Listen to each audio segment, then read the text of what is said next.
नमस्कार, live series के night bulletin दिन भर बिहार में आपका स्वागत है। खबरों की शुरुआत करेंगे, लेकिन उससे पहले एक नजर डालते हैं आज की सुर्खियों पर। बिहार विधानसभा में तेजस्वी पर भड़के नीतीश कुमार। सदन में खूब हंगामे के बाद बोले तेजस्वी यादव, मुख्यमंत्री से सहानुभूति है। सदन में भाई वीरेंद्र के बपौती कहने पर बवाल। विजय सिन्हा ने कहा, गुंडाराज लाना चाहते हैं। एसआईआर के मुद्दे पर तेजस्वी के साथ खड़े हुए जेडीयू सांसद।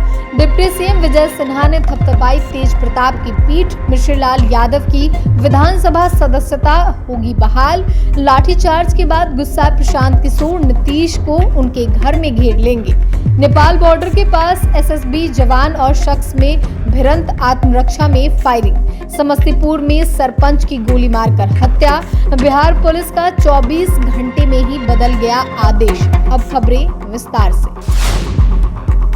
मानसून सत्र के तीसरे दिन बिहार विधानसभा की कार्यवाही के दौरान विपक्ष ने हंगामा किया। इस दौरान मुख्यमंत्री नीतीश कुमार और नेता प्रतिपक्ष तेजस्वी यादव के बीच तीखी नोकझोंक हुई। तेजस्वी यादव ने एसआईआर का मुद्दा सदन में उठाया और पूरा विपक्ष हंगामा करने लगा। इस पर नीतीश भड़क गए और तेजस्वी को लालू राबड़ी के शासन की याद दिला दी। तेजस्वी यादव ने सदन में कहा कि लालू जी कहते हैं, छोट का राज मतलब वोट का राज। हम एसआईआर का विरोध नहीं कर रहे, हम चुनाव आयोग की प्रक्रिया का विरोध कर रहे हैं। चुनाव आयोग सामने नहीं आ रहा, सूत्र से खबर चलाई जा रही। 2003 में जब विशेष पुनरीक्षण किया गया था तब अटल जी की सरकार थी, 1 से 2 साल समय लगा था। वहीं विपक्ष के हंगामे के बीच नीतीश कुमार भड़क गए। नीतीश कुमार ने खड़ा होकर कहा कि तुम्हारे पिताजी 7 साल मुख्यमंत्री रहे और फिर तुम्हारी माताजी मुख्यमंत्री रहे। क्या स्थिति था बिहार का? मुख्यमंत्री ने कहा कि आज जो बोल रहा है उसका क्या मतलब है।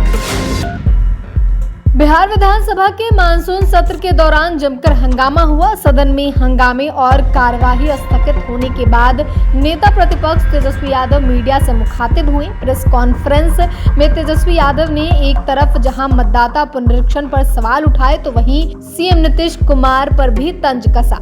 इसी के साथ तेजस्वी यादव ने आरोप लगाया कि उनके संबोधन के दौरान डिप्टी सीएम ने उन पर कमेंट किया। तेजस्वी ने कहा कि हम लोगों ने एसआईआर की टाइमिंग को लेकर अपनी बात विधानसभा में रखी। चुनाव आयोग ने यह लगभग 55 लाख मतदाता नहीं है, मैं इस पर अपनी बात रख रहा था। तेजस्वी ने आगे कहा कि बहुत पीड़ा हुई देखकर सत्ता पक्ष में बड़े पद पर बैठे लोग, फिर चाहे डिप्टी सीएम ही वो, इतनी हल्की राजनीति करते हैं। वो सदन की गरिमा को गिराने का काम करते हैं। अध्यक्ष महोदय ने डिप्टी सीएम और मंत्री को भी फटकार भी लगाई। सदन की कार्यवाही भाई वीरेंद्र के एक विवादित बयान के बाद हंगामे के बाद स्थगित कर दी गई। वहीं इसी बीच भाई वीरेंद्र के बयान को लेकर उप मुख्यमंत्री विजय सिन्हा सहित पूरा सत्ता पक्ष ने जमकर बवाल काटा। वहीं सदन की कार्यवाही स्थगित होने के बाद भाई वीरेंद्र ने सदन के बाहर बड़ा बयान दिया। उन्होंने कहा कि वो ऐसी कोई बात नहीं बोले हैं जिसके लिए वे माफी मांगे। भाई वीरेंद्र ने सदन के भीतर हंगामे को लेकर बड़ा बयान दिया। भाई वीरेंद्र ने कहा कि उन्होंने सदन के अंदर सिर्फ इतना कहा कि सदन किसी की बपौती नहीं है, यह भाषा असंसदीय नहीं है, वो इसके लिए माफी नहीं मांगेंगे।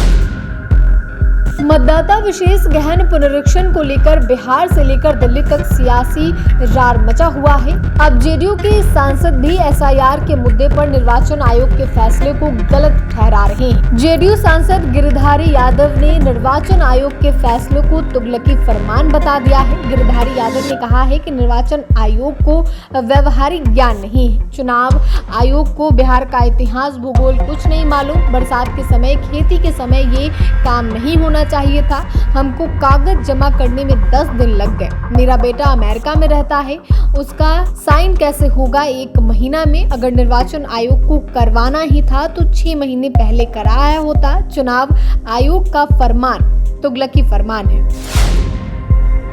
सदन गुरुवार तक के लिए स्थगित कर दिया गया, लेकिन कार्यवाही खत्म होने के साथ ही तेज प्रताप यादव और डिप्टी सीएम विजय सिन्हा की तस्वीरें सुर्खियों में आ गई। तेज प्रताप ने विजय सिन्हा के साथ विधानसभा के गेट पर फोटो खिंचवाई, हाथ जोड़कर प्रणाम किया। विजय सिन्हा ने भी उनकी पीठ थपथपाकर आशीर्वाद दिया। तेज प्रताप तीसरे दिन भी सदन की कार्यवाही खत्म होने के बाद विधानसभा पहुंचे थे।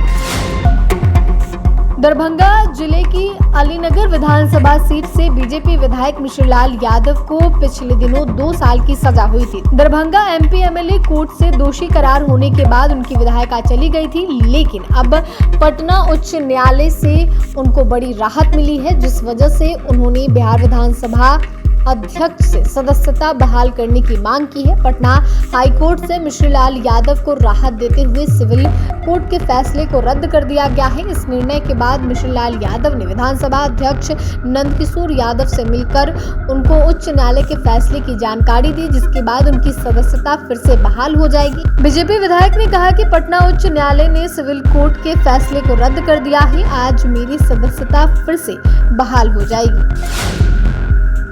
जनसुराज के संयोजक प्रशांत किशोर अपने समर्थकों के साथ बिहार विधानसभा का घेराव करने जा रहे थे। सुरक्षा के लिए पुलिस पहले से बैरिकेडिंग लगाई हुई थी। प्रशांत किशोर के साथ जनसुराज समर्थक बैरिकेडिंग तोड़ आगे बढ़ने लगे तो पुलिस ने रोकने के लिए लाठी चलाई। इस दौरान एक समर्थक जख्मी भी हो गया। पुलिस की कार्रवाई के बाद प्रशांत किशोर ने कहा कि हम लोग शांतिपूर्वक जाकर सीएम को ज्ञापन देना चाहते हैं। पिछले 2 वर्ष में 94 लाख परिवार को 2-2 लाख रुपए देने का वादा किया गया था। जब कोई प्रतिनिधि आकर नहीं मिलता है तब तक हम लोग यहीं बैठे रहेंगे।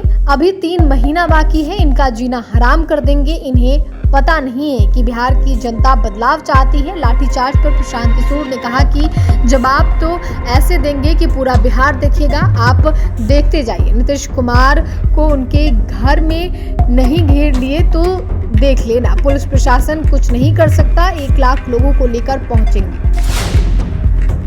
नेपाल बॉर्डर के पास एसएसबी चेकपोस्ट पर 4 व्यक्ति चेकपोस्ट की सड़क से ना होकर बगल की कच्ची रास्ता से आने का प्रयास कर रहे थे। तभी एसएसबी के 2 जवान वहां थे। जब उन्होंने रोका तो इन लोगों ने एसएसबी जवान के साथ लड़ाई करने लगे। एसएसबी जवान ने आत्मरक्षा में 1 राउंड हवाई फायरिंग की कोशिश की। एसएसबी के एक जवान को सिर में चोट आई, एक को दाहिने हाथ में चोट लगी है। उपद्रव करने वाले एक शख्स को कमर के पास गोली लगी है, जिसे इलाज के लिए डीएमसीएच रेफर किया गया है, जहां उनकी स्थिति सामान्य है। सीसीटीवी से सभी उपद्रव करने वाले की पहचान कर ली गई है। बासुपट्टी पुलिस ने एक को गिरफ्तार किया है। एसडीएम एसडीपीओ घटनास्थल पर तुरंत पहुंच गए। समस्तीपुर में सरपंच की गोली मारकर हत्या कर दी गई। सूचना मिलने के बाद मौके पर पहुंची पुलिस छानबीन कर रही है। पुलिस की ओर से इस घटना को लेकर प्रेस विज्ञप्ति जारी की गई है। पुलिस का कहना है कि देर रात बिशनपुर बेरी पंचायत के सरपंच सुनील राय और उनके गोतिया विपिन राय के बीच गोलीबारी हुई। सूचना मिलने पर पुलिस घटनास्थल पर पहुंचकर जख्मी सरपंच सुनील राय और विपिन राय दोनों को इलाज के लिए स्थानीय पीएचसी में भर्ती कराया, जहां से दोनों को बेहतर इलाज के लिए सदर अस्पताल समस्तीपुर रेफर किया गया। इलाज के दौरान सरपंच सुनील राय की मौत हो गई। बिहार पुलिस मुख्यालय ने मीडिया में बाइट देने को लेकर 24 घंटे पहले जारी किए गए अपने आदेश में बड़ा बदलाव कर दिया है। बिहार पुलिस की ओर से एक नया आदेश जारी किया गया है, जिसमें बिहार डीजीपी विनय कुमार की ओर से निकाले गए आदेश पर स्पष्टीकरण दी गई है। 22 जनवरी को डीजीपी विनय कुमार द्वारा पुलिस अधिकारियों को मीडिया से सीधे संवाद करने पर पाबंदी लगाने वाले आदेश जारी किया गया था। वहीं अब नया स्पष्टीकरण पत्र जारी कर स्थिति को स्पष्ट किया गया है। नए आदेश में कहा गया है कि पुलिस मुख्यालय के लिए अधिकृत प्रवक्ता अपर पुलिस महानिदेशक मुख्यालय ही महत्वपूर्ण विषयों पर डीजीपी की स्वीकृति के बाद प्रेस नोट पढ़कर मीडिया को जानकारी देंगे।